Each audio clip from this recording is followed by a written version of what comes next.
High সবাইকে, কেমন আছো তোমরা সবাই? আশা করছি সবাই ভীষণ ভালো আছো। আমিও কিন্তু খুব ভালো আছি। আর ভালো কেনই বা থাকবো না? আগের ভ্লগেই তোমাদের সাথে শেয়ার করেছিলাম যে বাড়ির সকলে মিলে গিয়েছিলাম দীঘাতে। আর আজকের ভ্লগে তোমাদের সাথে শেয়ার করব যে দীঘাতে গিয়ে ১ম দিন আমরা কোথায় গিয়েছিলাম, কি খেয়েছিলাম, কি করেছি সবটাই তোমাদের সাথে শেয়ার করব। তো ভিডিওটা স্কিপ না করে পুরো ভিডিওটা দেখতে হবে।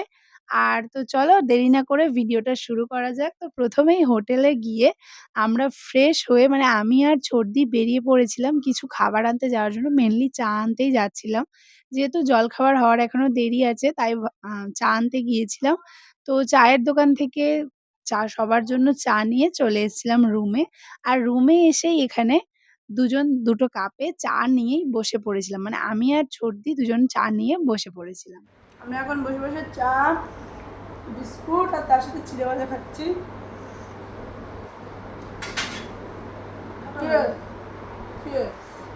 এই না ভালো করে চিয়ার্স করো।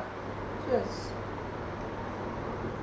তো আমরা এখন যাচ্ছি নিচে খাওয়া দাওয়া করতে, মানে সকালের খাবার হয়নি এখনো, মানে খাওয়া হয়নি এখনো, তাই না নেই, তাই এখন আমরা যাচ্ছি খাওয়া দাওয়া করতে। তাই তো, তুই খাবি তো? আর খেয়ে দে কোথায় যাবি? দীঘায়। কোথায়? দীঘায় সমুদ্রে? কি করবি সমুদ্রে? আচ্ছা, আমরা এবার খাওয়া দাওয়া করে সমুদ্রে চান করবো। আগে খেয়ে নিই, তারপরে যাবো সমুদ্রে, তাই তো? চলো যাই। তো এখানে চলে এসেছিলাম খাওয়া-দাওয়া করতে। আজকে সকালের জলখাবারের মেনুতে ছিল লুচি আর আলুর তরকারি। এই কম্বোটা আমার ভীষণ পছন্দের। তো যাই হোক, এটা খাওয়ার পর মানে খাওয়া-দাওয়া সারার পর এখানে আমরা সবাই মিলে অটো ভর্তি করে বেরিয়ে পড়েছিলাম বিচে চান করতে যাওয়ার জন্য। মানে মেইনলি এই কারণেই তো আমাদের সমুদ্রে আসা।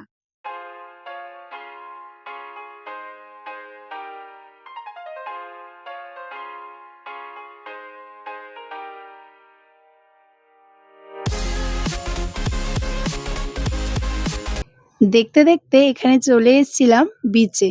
আর আজ যে বিচটায় এসছিলাম মেইনলি এই বিচটা সবারই খুব পছন্দের হয়। আমারও তো ভীষণই পছন্দের।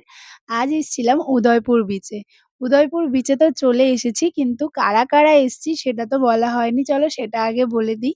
আমরা বাড়ি থেকে যারা এসছিলাম মানে ছোটদির ফ্যামিলি মানে ছোটদি, ছোট জামাইবাবু, দেবায়ন, পেখম আর এদিকে মা, আমি, বাবু।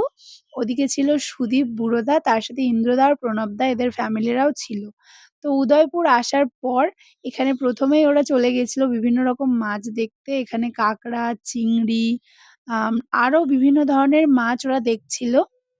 যে মাছের আইটেমগুলো ওরা খেতে চায় সেই সব মাছগুলো দেখার পর মাছ অর্ডার দিয়ে এরা বসে মানে আমরা সবাই মিলে বসে পড়েছিলাম একটা টেবিল নিয়ে। তো সকলে এখানে বসার পর এক করে যে আইটেমগুলো ওরা অর্ডার করেছিল সবই আসছিল।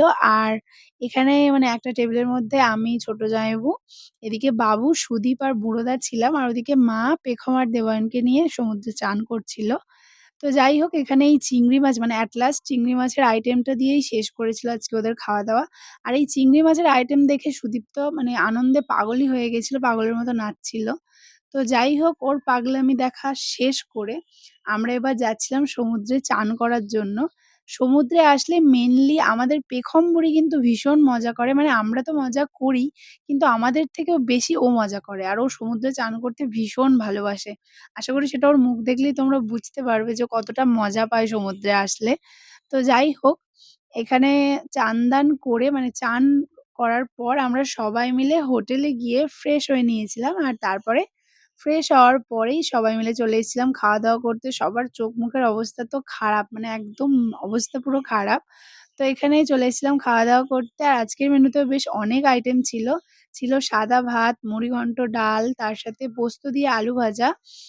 আর ছিল আ পুঁইশাক দিয়ে চিংড়ি মাছ দিয়ে একটা ঘ্যাট মতো, তার সাথে মাছ ছিল, মাছের ঝাল ছিল আর বোধহয় মাংস ছিল। এটা আমার ঠিক খেয়াল নেই। তো যাই হোক দুপুরবেলা খাওয়া-দাওয়া করে একটা লম্বা ঘুম দিয়ে সন্ধে নাগাদ আমি আর বাবু দুজন মিলে বেরিয়েছিলাম। আর বেরিয়েই এখানে রাস্তা থেকে নিয়ে নিয়েছিলাম আমাদের ফটোগুলো। মানে সমুদ্রে চান করতে গিয়ে যে ফটোগুলো আমরা তুলেছিলাম মানে আমরা ৪ জন মিলে কয়েকটা ফটো তুলেছিলাম। সেই ফটোগুলো এখানে দিতে এসছিল।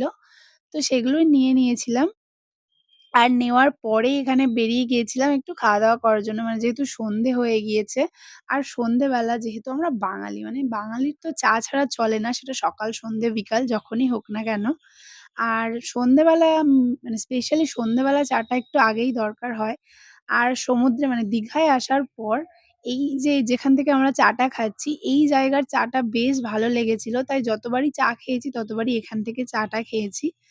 তো এখান থেকে চা খাওয়া শেষ করে সোজা চলে গেছিলাম একটা আইসক্রিমের দোকানে। আর গিয়েই এখানে পছন্দ করছিলাম যে কোন আইসক্রিমটা খাবো। তো তারপরে এখান থেকে আইসক্রিম সিলেক্ট করে দুজনে নিয়ে নিয়েছিলাম ২ টো আইসক্রিম, নিয়েছিলাম ২ টো কুলফি আইসক্রিম। আর আমুলের এই কুলফিগুলো আমার আর বাবুর দুজনেরই ভীষণ পছন্দের। মানে খুব ভালো লাগে এই কুলফিগুলো খেতে। তো এখান থেকে কুলফি খাওয়া শেষ করে আবারও চলে গেছিলাম ফুচকার দোকানে, ফুচকা খেতে। মানে সন্ধ্যেবেলা আমরা মেইনলি ঘোরার থেকেও বেশি খাওয়া-দাওয়া করতেই বেরিয়েছিলাম। তো যাই হোক এখান থেকে ফুচকা খেয়ে এবারে আমরা যাচ্ছিলাম হোটেলের দিকে। আর যেহেতু সুদীপ আর বুড়োদাকে হাজার বলার পরেও ওরা ঘুম থেকে ওঠেনি, ওদের নাকি ভীষণই কষ্ট হচ্ছিল। তাই এবার যাচ্ছিলাম ওদেরকে জ্বালাতে। তো আমরা হোটেলে গিয়ে দেখি তখন ওরা উঠে গিয়েছিল। আর তারপরে দেখো ওদের পাগলামি শুরু হয়ে গেছে। এখানে বাবু সুদীপকে মাসাজ করে দিচ্ছিল মাথায়। তো যাই হোক এইভাবেই কাটলো আজকের দিনটা। তোমাদের ভিডিওটা কেমন লাগলো জানাতে ভুলো না। ভালো লাগলে লাইক, কমেন্ট আর শেয়ার করো। চলো বাই।